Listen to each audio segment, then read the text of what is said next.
자, 그럼 2부 첫 번째 전화 받아보겠습니다. 여보세요? 여보세요? 네, 안녕하세요. 예, 수고하십니다. 네, 은공동에 사는 김관송이라고 합니다. 네, 반갑습니다. 예, 네, 어떤 문제신지요? 예, 저는요, 네, 2008년 그 11월 달부터요, 네, 거래를 했는데 그 높은 이자하고 그걸 준다고 해서 돈 거래를 했어요. 네네. 그 이제 그 사채 시기에서 업자 이제 처음에는 몰랐고 처음에 이제 그 이자 보장하고 원금 보장 네, 이런 걸 해준다고 해갖고 이제 접근을 했어요 그때. 네네. 입수를 시작하면서 목돈도 나가고 개도 들고 했어요. 네. 그래갖고 약 그거 나간 것이 이자하고 전부하고 한다면 한 1억 2천만 원 정도 돼요. 이게 돈이요. 네? 1억 2천만 원이요? 2천만 원 정도. 예. 예, 그런데 그 돈을 이제 일수로 이렇게 예, 가져가는 방법을 했거든요. 처음에. 네네. 그러니까 200만 원을 이리 와서 가져가면은 이제 그 삼보로 해가지고 자기가 나온 중에 그 10번을 찍는데 네, 그 지금은 그 260이 되지 않습니까? 선보면? 이자까지요? 그중에서 예. 네. 20만 원을 자기가 가져가고 시기에서 제가 240만 원을 이렇게 네, 그 받는 거예요. 이렇게 수고비로 20만 원을 드리고 네. 제가 그렇게 이자로 40만 원을 받았어요. 네. 그게 한 2009년, 2010년도까지 그걸 이제 했거든요. 2008년에 처음 거래를 하셨고 2010년까지요? 예. 예. 10년까지 해갖고 이제 그 3월 달에 이제 저그 전세자금 있고 이렇게 나가려고 하니까 돈을 이제 달라고 했더니 네. 시기에서 그 개도 타서 그 하나도 안 주고 네. 그 목돈도 나가는 것도 그 지금 하나도 안 주고 있고 이제 그런 상태에 있거든요. 상태에 있는데 네네. 이제 와서 돈을 계산해라 그러니까 네. 그 자기 그 은행에서 그 처음에 거래했던 분은 없어지고 네네. 그 이제 남편분이 나타났어요. 아, 그래요? 네. 예, 남편분이 나타나서 그 돈을 받으려면 그 요에 집이 하나 있는데 네. 그 집을 경매로 이렇게 받아줄 테니까 네. 이거를 그 경매를 받고 계산하고 나머지는 저희가 살고 있는 전세집 빼서 나머지는 주라 그러더라고요. 네. 그래서 이 갚아준다고 하니까 우리가 고맙게 마음 먹고 그러면 그러자. 그렇게 해가지고 이제 했는데 그 남편분이 하는 말이 그 경매를 하려고 그러면 그 비용이 많이 또 들어간대요. 네네. 그래갖고 이제 그 1,500만 원을 달라고 하더라고요. 네. 그래서 이제 1,500을 이제 그 1,480만 원을 해줬어요. 예. 했는데 지금 와서 뭐라고 하냐면은 엊그저께도 만나갖고 얘기를 하니까 이만큼 우리 마누라한테 시기에서 돈을 이자를 많이 빼먹었지 않느냐 한 4천만 원 이상 이자를 빼먹었지 않느냐 그러니까 줄 수가 없다. 아하. 그리고 그러면 1,480만 원 이것이 사기지 않느냐. 네. 응? 그게 이미 지금 알아보니까 집이 경매 처음에 하는 것은 맞는데 네. 이미 그게 풀려버렸더라고요. 압류가 알아보니까. 아, 그래요? 네. 예. 그 풀려버려 갖고 지금 현재 이제 돈만 그냥 뜬 거예요. 그 1,480만 원 이제 그거 일 보기라고 가져간 돈이 네. 지금은 입이 풀려 갖고 아마 다른 사람 손으로 그 집이 이미 그 주인이 팔아 갖고 아마 넘어간 것 같아요. 자, 그러면 내용을 정리를 해보면 2008년도부터 조금씩 돈을 빌려주시기 시작한 겁니다. 예, 예. 그리고 뭐 이자를 200만 좀 원, 많이 300만 받으셨. 원씩 이런 식으로요. 200만 원, 300만 원씩이요. 예. 처음에는 작은 금액으로 시작했네요. 그리고 예. 이자는 높게 쳐졌고요. 예. 그러다가 지금 2010년까지 거래를 쭉 해오셨는데 금액이 계속 커졌나 봅니다. 예. 상담자분께서 처음 말씀하셨을 때 원금과 이자 합해서 1억 2천만 원이라고 해주셨는데 그러면 원금만은 얼마를 주신 거죠? 제 돈이 원금만은 한 5천, 6천 정도 아마 될 거예요. 5, 6천만 원이요? 예. 그러면 후에 말씀하셨던 그 경매 비용으로 들어갔던 1,480만 원은 따로고요. 그렇죠. 아, 1,480만 원은 따르고 원금만 5, 6천만 원 정도 들어갔고요. 예. 그분은 지금 현재 연락은 되십니까? 예, 연락은 지금 저번에 했는데요. 연락이 네. 돼요. 통화는요. 그런데 뭘 받아놓은 게 하나도 없어요. 목돈 가져가는 것도 그렇고. 차용증이나 뭐 돈을 빌려줬다 이런 내역은 하나도 그러니까 받지 않으셨고요. 그러니까요, 어떻게 돼 있냐면요. 예. 차용증을 처음에는 그 목돈으로 나갈 때 목돈으로 나간 게 4,600인데 네. 4,500인데 네. 그 1,500원 차용증을 처음에 줄 때는 받았어요. 네네. 그런데 이제 나중에 이제 이 돈이 들어오고 그 양반들이 음.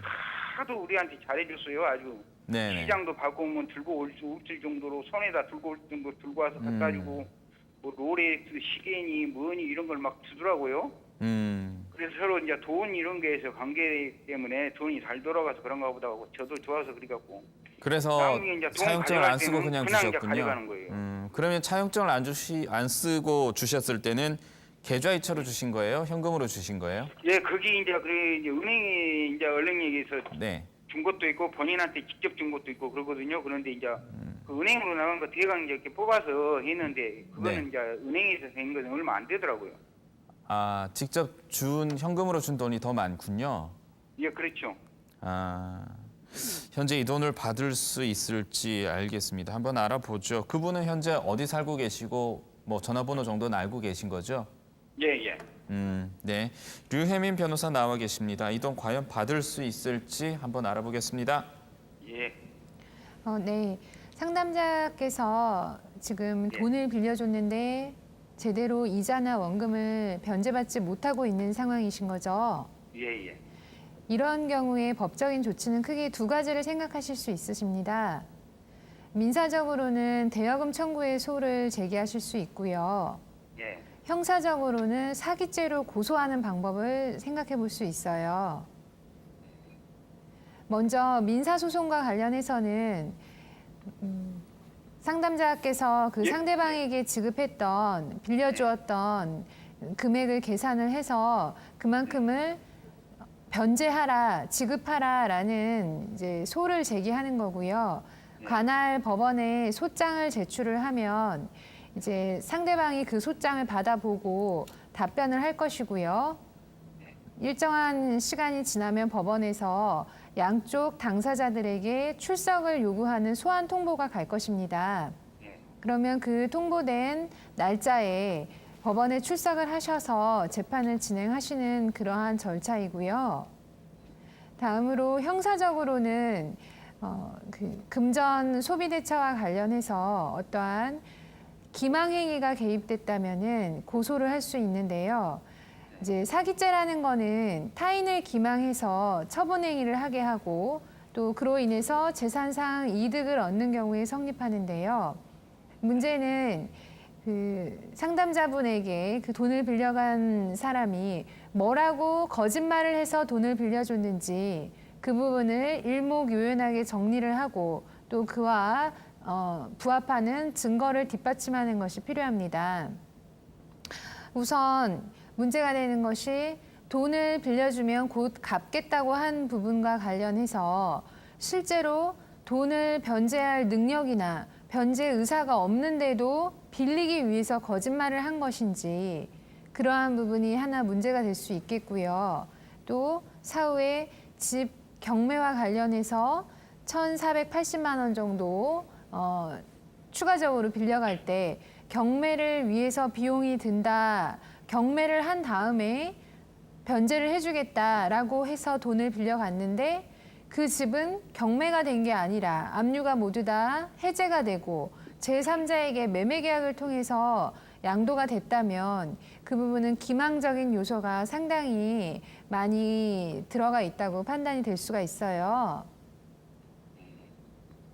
그런데 그 개돈이요 상당히 많거든요. 네. 그런데 개돈이 한 1,500만 원인데 그걸 하나도 그것도 받지를 못했어요. 그러니까 돈을 빌려갈 때는 갯돈을 타면 갚는다고 했는데 그 후에는 감감무소식이었다 이런 말씀이신 거죠? 예, 제가 탈 돈을 그 개돈을 이제 탈 때 되면 그놈을 가져갔어요. 그리고 타주지 않고요, 아예.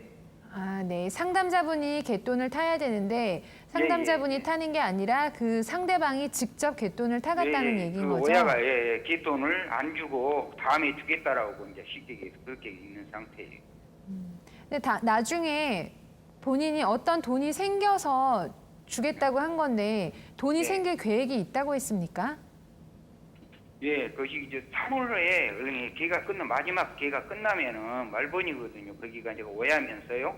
그 끝나면 그걸 주기로 했거든요. 그런데 또 끝나도 주지 않고 이제 자기는 이제 그때 그 여자가 부인이 빠지고 이제 남편이 그때 나타난 거예요. 이제 쉽게 해서 경매 이렇게 해갖고 이 돈을 싹 갚고 경매 받아서 갚고 모자란 부분은 우리 전세를 빼갖고 나머지는 주라. 네. 이런 식으로 얘기해갖고 돈을 이제 했는데 나중에 알고 보니까 뭐 집도 처음에는 저랑 분명히 그 압류 되기는 됐는데 나중에 이제 그 알아보니까요 거기 압류도 풀려버리고 이미 삼자한테 집 자체가 좀 넘어간 것 같더라고요.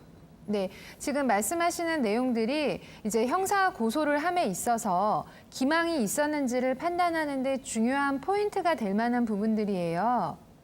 그래서 지금 상담자분의 말씀만으로 이 자리에서 사기죄가 성립한다, 안 한다를 단정적으로 말씀드리기는 조금 곤란한 부분이 있지만 그 갯돈 부분이나 또는 경매 부분 이러한 이야기들이 기망적인 요소가 상당히 많이 가미되었다고 판단될 수 있기 때문에요. 이제 형사적으로 직접 고소를 실행을 하실 때는 이러한 부분들을 다시 한번 철저하게 재검토를 하셔서 진행하시면 될 것 같습니다. 대금 청구는 뭐 그게요. 잠시만요. 그러면 사기죄는 일단 뭐 성립이 가능한 걸로 좀 봐주셨고요. 뭐 안 될 수도 있지만 대금 청구는 지금 일단 현금으로 드린 부분이 너무 크거든요. 상담자분이요. 이 부분은 어떻게 정리를 해야 될까요? 이제 기본적으로 대여금 청구를 할 때 돈을 대여해 주었다라는 부분에 대한 입증 책임은 돈을 빌려준 사람, 즉 원고에게 있습니다. 채권자가 그런 부분에 대해서 입증을 해야 하는데 계좌 이체 내역도 없고 차용증도 네. 없고 이제 현금 거래를 위주로 하셨다고 하는데 일정 부분 있는 계좌 이체 내역을 정리하셔서 제출을 하시고요. 또 기억을 되살려서 언제 얼마라고 구체적인 사실을 적시를 해서 되어 있는지를 이제 정리를 해서 주장을 하면 상대방이 그러한 소장을 받아보고 돈을 빌린 사실은 맞는데 아까 말씀한 것처럼 이자를 많이 받았기 때문에 내가 원금을 못 갚겠다라는 답변을 할 수가 예. 있습니다. 예, 예, 그렇다면 예. 그 사람이 지금 상담자분이 말씀하시는 정도의 원금을 대여 받아간 부분에 대해서는 인정을 하는 인정을 것이기 하겠다. 때문에요. 구체적인 소송 절차에서 이제 판단이 날 것입니다. 다툼을 좀 해야 되겠네요. 알겠습니다. 자, 상담자분 예. 상황이 좀 답답하게 되신 것 같은데 일단 먼저 형사로 사기죄로 먼저 고소를 한번 해두시기 바랍니다. 제가 듣기에는 그럼 어떻게 이걸 고소를 해야 됩니까? 어디 가서? 경찰서 가셔서 이분들의 인적 사항 알려주시고요. 고소하시면 돼요. 경찰서 가세요. 네, 고소하시면 그분들 소환해서 이제 뭐 자초지정 들어보고 또 얘기를 들어볼 거거든요. 그런데 이게 사기죄가 예. 이게 누가 봐도 전형적인 사기 수법이에요. 상담자분이 좀 죄송한 말씀이지만 너무 교과서적으로 당하셨어요. 적은 돈을 조금씩 빌려주고 이자를 많이 줍니다. 그리고 빌려가는 금액을 점차 늘리고요. 상담자분께서 말씀을 해주셨듯이 고급 시계도 받으셨다면서요. 예. 그러면서 그 사람의 환심을 산 후에 나중에 아주 큰 돈을 빌려가죠. 조금씩 늘려서요. 그리고 결국에는 이렇게 연락을 끊던지 이렇게 안 갚는 게 전형적인 사기 수법이거든요. 그러니까 아마 경찰서 가서 말씀을 하시면 충분히 이해를 하실 거예요. 그러니까 일단 사기죄로 먼저 고소를 하시고요. 그리고 민사상으로는 그 계좌 내역이 있는 부분은 확실하게 받으실 수가 있으시겠지만 만약에 현금으로 주신 부분은 어느 정도 좀 감내를 하셔야 될 것 같습니다. 모든 금액을 다 돌려받기는 좀 힘든 상황인 것 같고요. 다툼을 좀 하셔야 될 것 같아요. 두 가지 그렇게 처리를 하시면 됩니다. 예. 한 네. 가지만 더 물어볼게요. 네, 일단 그러면 저희가 뒷분도 기다리고 계시니까요. 짧게 답변 드릴 수 있는 부분은 답변을 드릴게요. 예. 네. 그 옆에 지인들이 얘기했는데 네. 이분들이요. 네. 저희만 그런 게 아니고 200, 300 걸린 사람이 동네에 수다더라고요. 네. 그 갖다 쓰는 거 아닌데 그게 문제가 아니고 그런데 이 두 사람이 재산이 하나도 앞으로 없대요. 알아보니까요. 지인들이. 아, 재산이 없다고요? 예, 거의 뭐 아무것도 없어요. 그러면 저희들도 네네. 이 돈을 가져가면 거의 탈탈 털어서 가져간 거예요. 쉽게 얘기해서. 네. 그냥 3월에 이제 준다고 네네. 그러는데. 근데 이런 거 하려면 비용이 좀 얼마나 들고 어떻게 해야 되는지 그런 것을 잘 몰라갖고요. 비용은 일단 법률사무소에서 이제 정하는 비용이 정해져 있기 때문에 직접적으로 네. 방문하셔서 비용 문제는 상담을 받아보시는 게 맞고요. 예. 절차는 지금 아마 혼자서 진행을 하셔도 큰 지장은 없으실 것 같고요. 법원에 이제 방문하셔서 소장 제시를 하시면 되거든요. 작성을 하시고요. 안내해 주시는 분이 다 계세요. 그리고 혼자 하시다가 좀 버겁다 싶으시면 그때 또 변호사분 도움을 한번 받아보시면 될 것 같아요. 예, 알겠습니다. 예. 네.